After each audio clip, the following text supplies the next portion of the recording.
Welcome to another edition of the Tom Green Podcast. Unfortunately for us Michigan faithful, no Big Ten title game this year. And with authority, Ohio State had told us that. Let's cue in on our coach's words after this. This was seen as the best opportunity since you've been here to beat Ohio State. Didn't happen. How much of the responsibility do you take personally? Well, when things go good, things go great. I mean, good. If it doesn't, then you take responsibility for it. Well, I guess well said by Jim Harbaugh. With that being said, the podcast that I sort of regretted wanting to do, but I have to because it's kind of a pact that we have, is here. He is our drinking buddy. He is our Ohio drinking buddy. Aaron Gosser is back with us. Welcome to the show, Aaron. Hey, Tom. Great to be back on, especially this week. Of course. So, from an Ohio State perspective, go ahead. I'll give you your 2 minutes worth. Give us the smack that you've been dying to tell us. It was just so sweet. I mean, it was obviously you guys wanted the revenge, but it was just sweet for us because it's like, this is Michigan's year. Those Buckeyes don't look that great. And yes, our defense was looking shaky. I thought, I was concerned Michigan was going to run all over our defense. And I had concerns too because everybody hypes up Michigan's defense, how great it was. But it did not happen. And there was two things that I was thinking all along. Actually, three, because we were at home. That was in our favor. We're at home. We're going to be inspired. Feed off the crowd. And there, like X's and O's on the field. There was two things. A, let's exploit that so-called great Don Brown defense. And oh boy, did we ever. Haskins had a field day. It was great. Offense, they did their job right there. The second thing was the biggest concern, our defense against Michigan's offense. My biggest thing was bend but don't break. Michigan will make some plays, you can give some points, and hey, look what happens. Yeah, the defense played extremely well. Yes, Michigan scored some points, but they did what they had to do to win the game. And once we got up to about 41, 48 points, it really didn't matter if Michigan scored another touchdown or two after that because the game had already been decided. And you look at it from another perspective too. Michigan got a touchdown that was pretty much just given to them, right before the half. That was not on the defense at all. That was on the call. But hey, mistakes happen, and we're able to overcome it and get just an awesome win. That was pretty sweet, to say the least. Yeah, and the thing that I was talking about last week with Charles was I felt that Haskins needed to pass the ball effectively to beat our defense, and apparently Urban Meyer stole my tape. Yeah, especially in the first half, 3 passing touchdowns. The 2 to that Alave, the freshman, and then Johnny Dixon as well. That was great to see. And unfortunately, Don Brown's defense not only exposed, but yes, but whooped, as it seems. And if you saw any of the pictures before the game, Don Brown looked like he was on a mission too. Yeah. But unfortunately, Ohio State and Urban Meyer were on a even bigger mission. Oh yeah. Yep. we were out to prove something, and did we ever? So with that being said, another thing I have to mention too, because it's me. We know that Gus, Joel, and Jenny are calling the Big Ten Championship. But one thing that I didn't realize was spectacular was Jenny's hit right before kickoff. Holy cow. In front of all those students, just one student messing up would have messed up the entire shot. Oh, yeah. And she seemingly almost had to yell what she had to say in front of all those students. And like I'd said, one stupid student acting up, and that hit is total disaster. So. Oh, yeah. Yeah, I did see her before the game. She was like up in the student section, it looked like, interviewing somebody. I do remember that now that you bring that to my attention.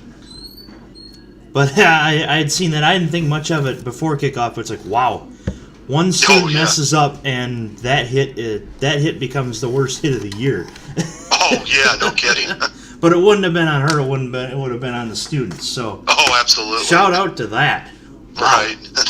So we'll talk briefly about Michigan. Like we had talked a little bit about the debauchery, but 0-4 now Harbaugh is against Ohio State. Now I have my thoughts about it, but what's your thoughts coming from an Ohio perspective? Now minus the keep it going on Harbaugh. Do you guys think that this could mean anything towards his job? I would be surprised if he's not back next year at Michigan. I mean, well, if he does lose his bowl game and it's an ugly loss again, I mean, obviously that's another knock against him, but the only way I see him leaving Michigan, I don't see him getting fired unless if an NFL team comes up to him and just offers him the moon and gets thrown an offer that he can't refuse. I mean, that's the only way I can see him leaving Michigan. I mean, at least right now. Who knows? I mean, if this trend continues in a couple years, his job status could be more in jeopardy. But right now, I think he's going to be back next year in Ann Arbor. But crazier things have happened, so we shall see. And you just don't really hear any rumblings about his job. But except I on the don't know. news. We'll see if this trend continues. That could change in another year or two. I'll actually bring up one of my regulars at work because I still work at Kroger's despite me being off on hernia leave and me extending that to paid time. But one of my regulars, Al, huge Ohio State fan. I know, surprise in the middle of Michigan. Way up where you live, a diehard Ohio State fan. Yeah. Wow. He was telling me, if they lose to Notre Dame, they're going to be 6-7, and Harbaugh is going to be fired. Well, yes, they lost to Notre Dame, but Notre Dame is 12-0 and a playoff team now. Well, and it's funny you bring that up because I remember when I came up, the Sunday Labor Day weekend. I remember telling you, you lost to Notre Dame, but I could very easily see you guys running the table from here on out, being not losing another game up until Ohio State. Turned out that was the case. And that was the case. And in fact, yep. I had come back to work for one day, and then now I'm on my paid time. And during that one day, guess who comes into work? Al. Oh, the guy you were just talking about. Al, our regular. And he was actually very forgiving. He's like, Tom, I was wrong. I'm like, and the first thing I say to him is 6-7, huh? 6-7, huh? And he said, this was before Ohio State, Michigan State. And I was saying, well, what if State wins? Oh, State's terrible. Well, you never know. It'll all come down to Michigan, Ohio State, which he was right about that, but... Yep. It almost didn't. Like you said, if Maryland makes that 2-point play, last week's game wouldn't have mattered much for us, and you guys would be already off to Indianapolis. Yeah, who knows? Heck, I might even have been there. But yeah, exactly. Now it's up to Aaron's and Charles's squad. So, yep. We had our little Michigan talk, of course. Had our little Ohio State here, his bragging fest about Ohio State, which he'll be doing this to me all year. Even when we get off the phone, it'll be like SpongeBob, Mr. Krabs, and the next day, yeah, we beat you. Oh boy, I get to hear that for 365 days. Yay me! Once again. Anyway, Ohio State going to Indianapolis and playing Northwestern. From your guys' perspective, do they see this as a pushover? Now, I'm not asking you. I'm asking for and part of the entire fan base. Are they looking at this game as a pushover? Well, I would hope not, because you look at the season. Look at how many times that we've gone out there and taken the opponent for granted, and look what's happened. Purdue smacked us around and we lost. Minnesota played us tough. PJ Fleck, row the boat. Maryland. I mean, heck, Oregon State scored 31 points on us in the first game of the year. They were a 2-10 football team this year. So I'm hoping that they've learned from experience, throughout the season. Don't take teams for granted, because we look what happened this past Saturday. We saw a motivated Ohio State team and they went out there and put it all together, played inspired, and the results speak for themselves, with what happened. So, to me, it just comes down to focus, being inspired and being motivated, and we should show up and, be able to win fairly handily. But Northwestern's going to play with a lot of spirit and motivation too, so we have to match that and not come out and just go through the motions and think that we have the Big Ten title officially wrapped up with our win over Michigan, and now we just got to show up against Northwestern and just go through the motions, because we will be in trouble if that's the case. But I don't see it. I don't see that happening, but we shall see. And I'll give you a God honest take. Once Northwestern won the division, I kind of got scared for that game, and it's because of the like we had mentioned before, the revenge factor, the rematch. That's right. Factor. Oh yeah, that's right. Because you guys played them earlier in the season. That was one of your crossover games. Didn't they jump up on you guys like 17-0? I want to say 17-0. Yeah. Now, of course, I joked to everybody, "Hey, we won and we spotted them 17." But the real fact of the matter was, it wasn't until the fourth quarter where we pulled away with that game. Oh, absolutely. Yeah, they did. They definitely played you guys tough for sure. And had we had to go and play Northwestern, who knows? Now, I would have given you the Michigan's going to win by 2 scores take. Oh, absolutely. I would have had in the back of my head, oh, God, Pat Fitzgerald. And that team. He's a good coach. He gets the most out of those kids. Definitely got to give him credit for that. And of course, as I've said before on the show with Northwestern, I like how he ends every interview with, "Go Cats." Yep. Yeah, thanks, go Cats. Yep. And one of my favorite gifts of Pat Fitzgerald, and this happens just about every time I hang out with Aaron down there, he comes up here, is the gift where he's like, ugh, I'm sure you're getting the picture in your head, but I'm sure I've seen it before. That's what happens when we both have a few beers in us and things get crazy. Yeah. Of course, we talk about. In fact, as I'm about to mention her, shout out to our girl Bridget, and it's because she's doing a podcast of her own. I haven't listened to it yet. Almost Rich, Almost Famous, but I'm thinking she must have gotten some inspiration from me doing my own shows for her to start up her own show with her friend Betsy. I'm not sure what her name is, but I'm sure you're aware of it. Yeah, she's been with ESPN Cleveland for quite a while, so I'm pretty sure that's how they got connected. Yeah, but still, I'm like, she's doing a podcast? Well, let me know if you have any questions. There you go. And she hit like on that, which was great. So, of course, we have to shout out our girl Bridget because, like me and Taft, that's Aaron's buddy. You know it. Yep. It's like every game, it's like, oh, that's Tom's buddy. So, keys to the game. And if you don't know already, this is kind of a normal talk between two drinking buddies, where we'll talk about a game and then we'll talk about women for 5 minutes, and then we'll talk about the game for another 10. Yeah, it all goes full circle. Exactly. So, keys to the game. First, tell me how Northwestern pulls out this upset. Just come out, play inspired. They play their brand of football, and they have a few wrinkles, their offense against our defense. So our defense has struggled at times this year. If they keep the game close since the fourth quarter, and all of a sudden they start feeling the momentum swing in their favor, I mean, I could see them, heaven forbid, pulling out a 3-point victory or win by a touchdown, but it's going to take a lot. But, it is a championship game, and in a situation like this coming up on Saturday, the records really don't matter, and it's just, you just go out and play, and who's going to end up on top. Yeah, so, and my keys to a Northwestern victory would be the turnover game. Yep, get the turnovers. Win the turnover game, and they almost did that against Notre Dame.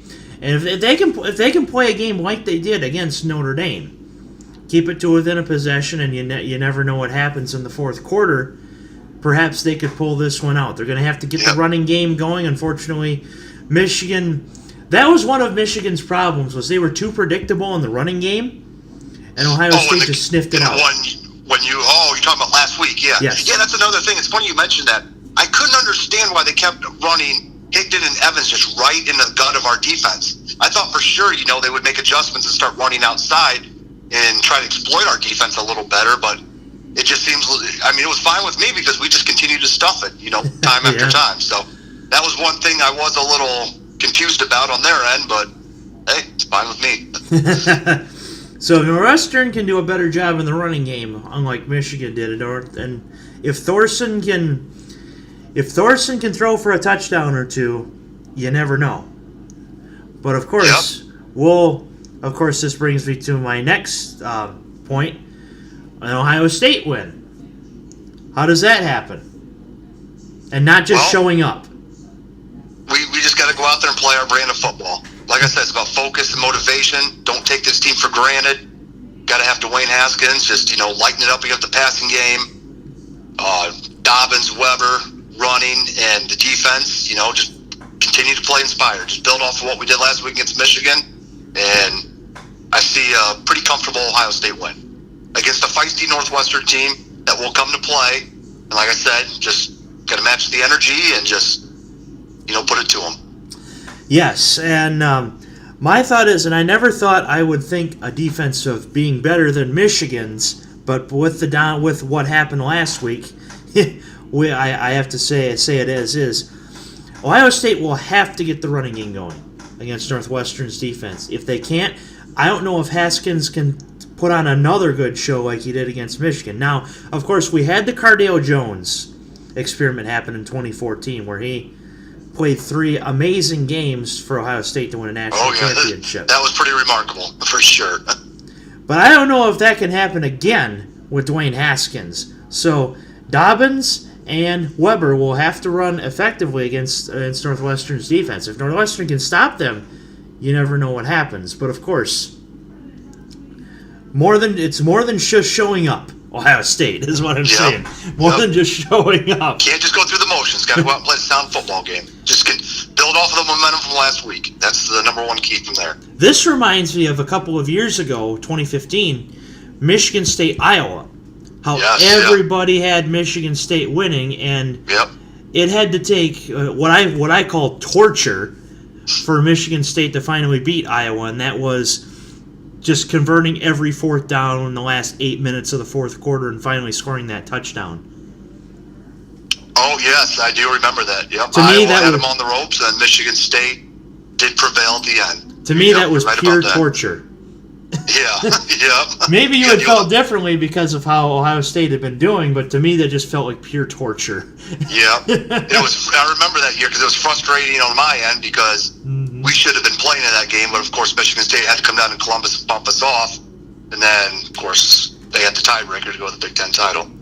And of course our buddy Danny was just laughing at you hysterically. Yeah, he was at that game, as a matter of fact. He was probably calling Aaron, ha, Aaron, ha. Yep. That's our boy Danny. Danny. Big Ten title, I should say, when they played Iowa. That's our boy Danny. At least, like we had said before, he knows more players than Rondinelli probably ever would. Yeah, you're always right about that, that's for sure. He calling out Rondinelli on this show, yeah! I sure did. So, back to the game.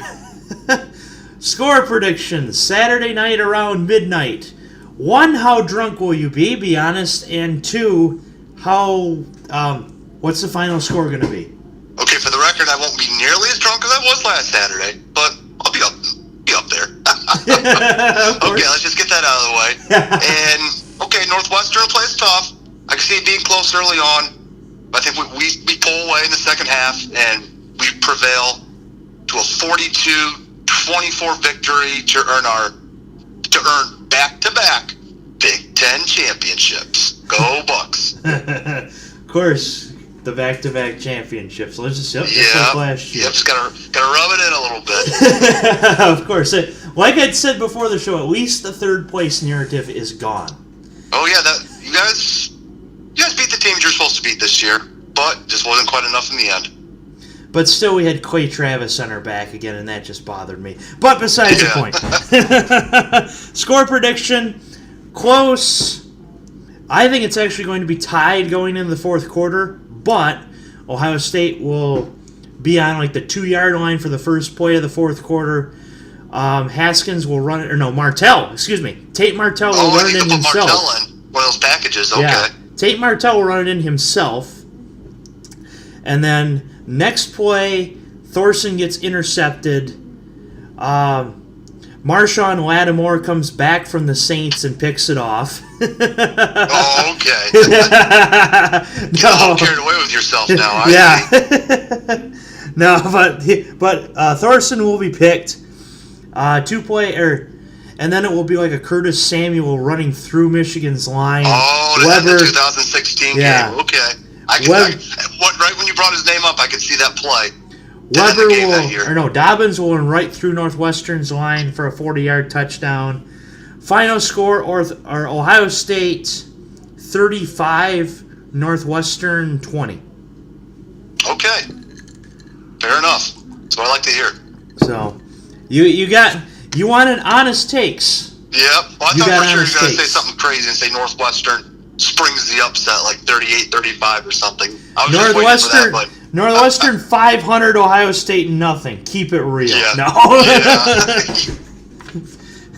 We'd love to get Mike Greenberg on this show too. Greeny, the Northwestern guy on Get Up. Oh, okay. That's right. Yep. That'd be awesome. So the original guy from when it was Mike and Mike, and now it's what? Get Up. Golick and Wingo. Okay, Wingo replaced Greenberg. Yeah, on that one. With the morning show for ESPN. Okay. Yeah. Yep. And now Get Up is on ESPN with another one of my girls, Laura Rutledge, was on that. Oh yeah. Show, which her and I have gotten along pretty well on Twitter. And I've noticed that. I've caught on to that. Of course.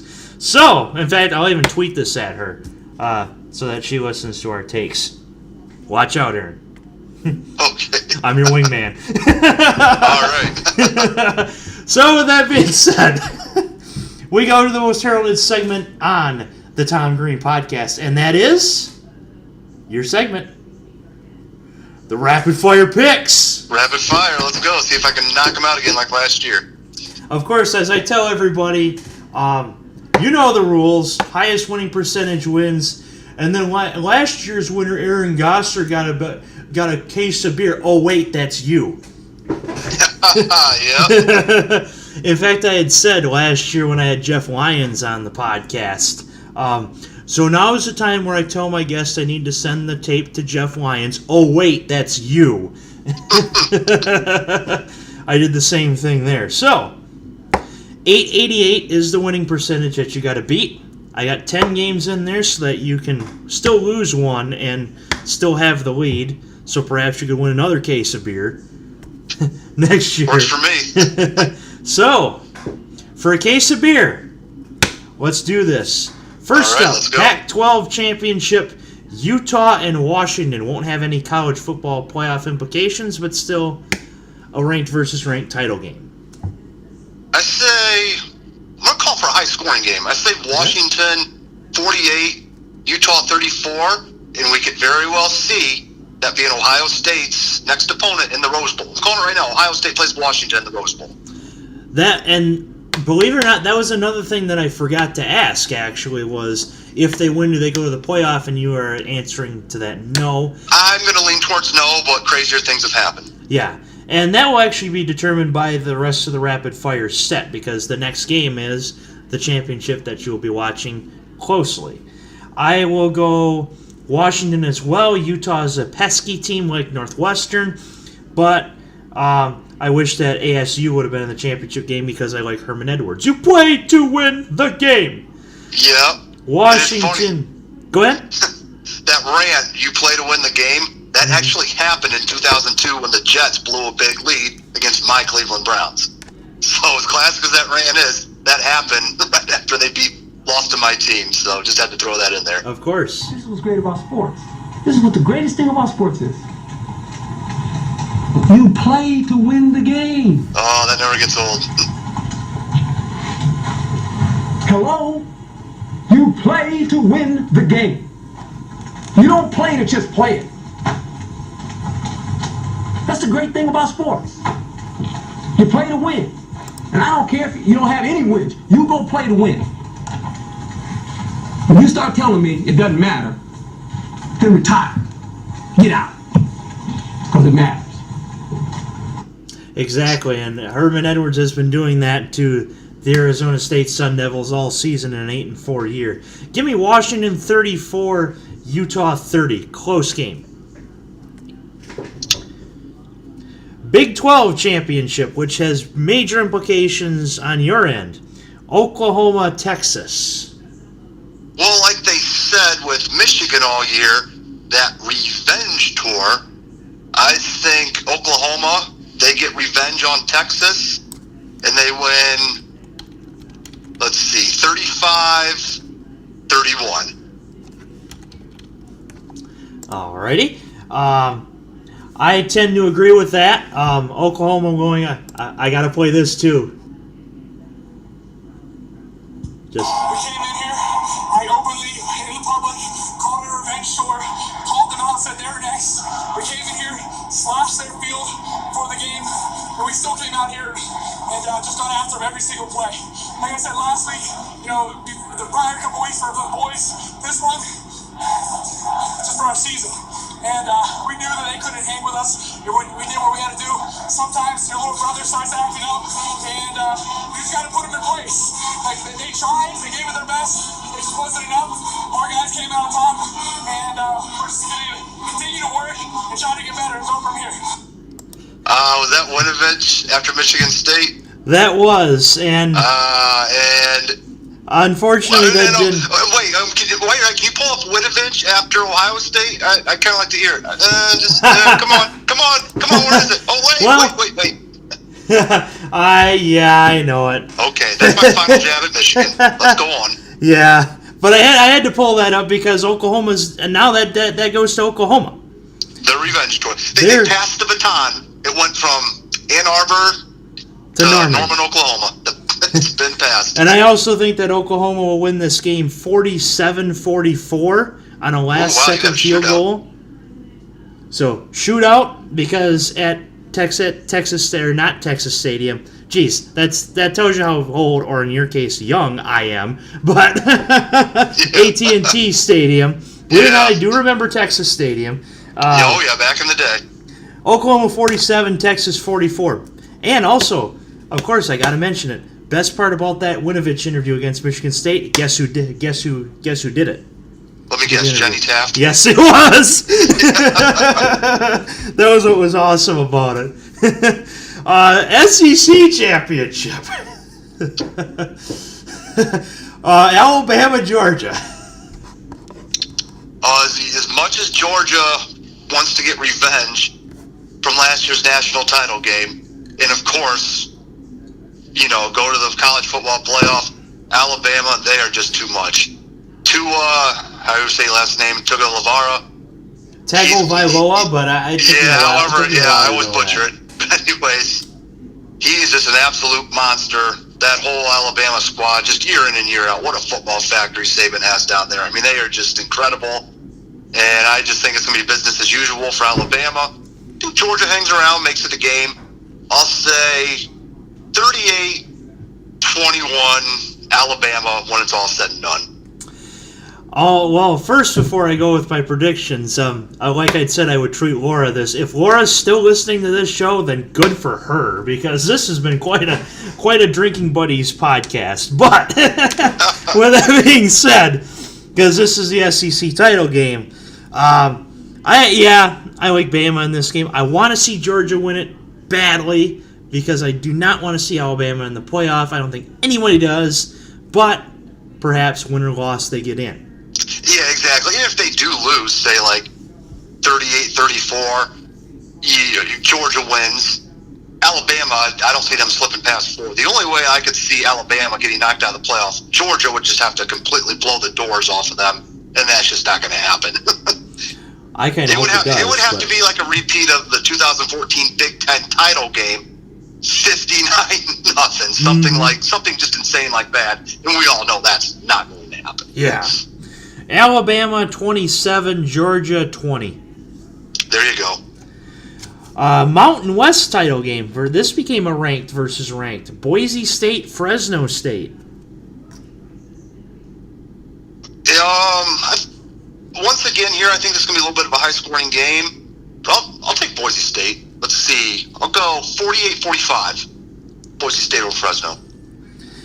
I have not really watched a lot of these teams this year. Yeah, I don't know too much. I just know over the years Boise State, they can light the scoreboard up. So if they're still the same typical team, I think they win it in a shootout when it's all said and done.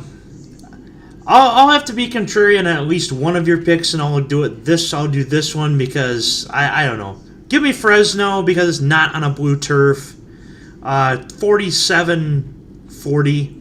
Yeah. Maybe Derek Carr comes back from Oakland because of what's happening over there and throws for 5 touchdowns.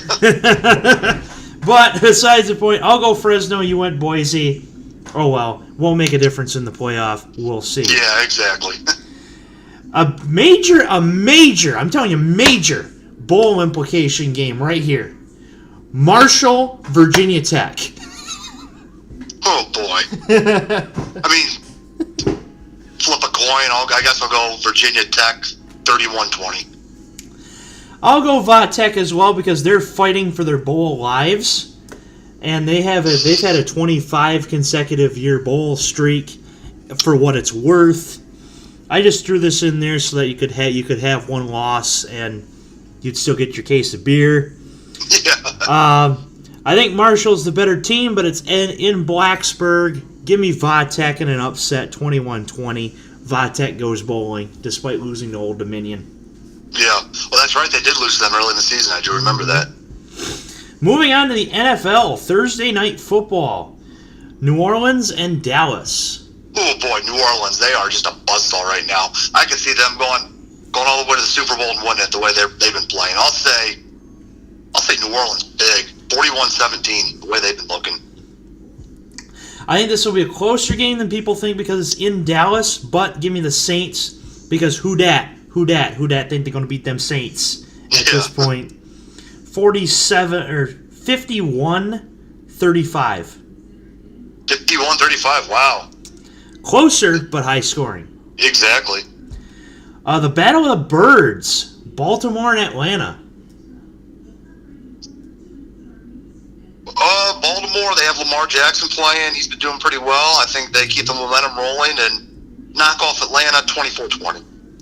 Of course, Baltimore has got the brother of your favorite coach. Yes. John Harbaugh. Yeah.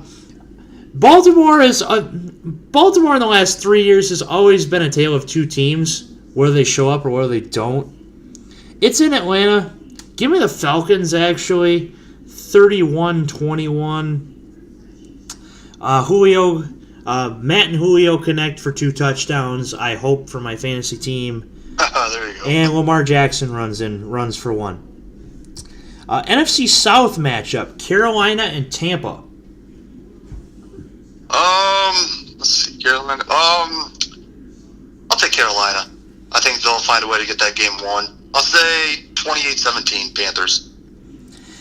Yeah, Tampa has decent quarterback play because of the yards that they amass, but they're prone to making a lot of mistakes, as we have seen. Cam Newton is a much better quarterback than that. Yep, absolutely. Give me the Panthers 30-20. 4:25 game in Foxborough, Minnesota, New England. Well, it's tough to go against New England, especially at home. It's always a tough place to play up there in Foxborough, so I'll go New England 34, Minnesota 20. 34-20 New England. I like New England as well. Minnesota's looked all right. I mean, they beat Green Bay. Anybody that beats Green Bay is great. Especially for you. We know how much you love them. Yeah, especially their quarterback. Oh, yeah. The bad man. Yeah, the bad man, according to Stephen A. Smith. Yeah. Give me New England 27, Minnesota 20. And okay. because his name is on my mind, the joke I have actually with our girl Jenny is that she went from dealing with me to dealing with Skip. Oh, yeah. Because she's the host of Undisputed. Skip! So yeah, if she can deal with me, she can deal with Skip. Skip! Skip! Sunday Night Football. Chargers, Pittsburgh. Well, I think Pittsburgh, I would normally have to pick them, but since I'm on your show and I hate the Steelers, go Chargers, knock them off. I'll say the Steelers lose their second straight. I'll say they get them on a last-second field goal. It'll be 23-21. Chargers kick it, time runs out. They knock them off 24-23. LA Chargers. I almost said San Diego. Keep it rolling. Keep it going, LA. Knock them off. That wasn't the greatest tape. I'll get a better version of it. And now go Chargers, go! Arnold. Go Chargers, go! You say. I'm gonna actually say the Steelers in this one because it's in Pittsburgh. Let's hope that James Conner can run for 2 touchdowns because he's on my fantasy team as well. Chargers do make it a game. Rivers is actually phenomenal this year. Went 25 for 25 against Arizona to start out that game. If he can be that hot, and that's hot, I tell you. I've like you've seen, I've been some pretty attractive people. But what Rivers is doing might even be hotter than that. Give me Pittsburgh 37, Chargers 34. High scoring. And with that being said, that is our rapid fire segment, and so I'll have to say, anything else you need to add to this wonderful Tom Green podcast? I don't know. I think we touched on everything. Had savor the moment, the Ohio State win, since we're talking, and Of course. that was the number one thing. And Big Ten title. Hey, let's just go out there and take care of business and keep the momentum rolling. Of course. So, with that being said, another great edition of the podcast with a drinking buddy, and Cheers. And soon enough, we'll be hanging out and drinking once again. You know it. That was Aaron Gasser, and this has been another edition of the Tom Green Podcast.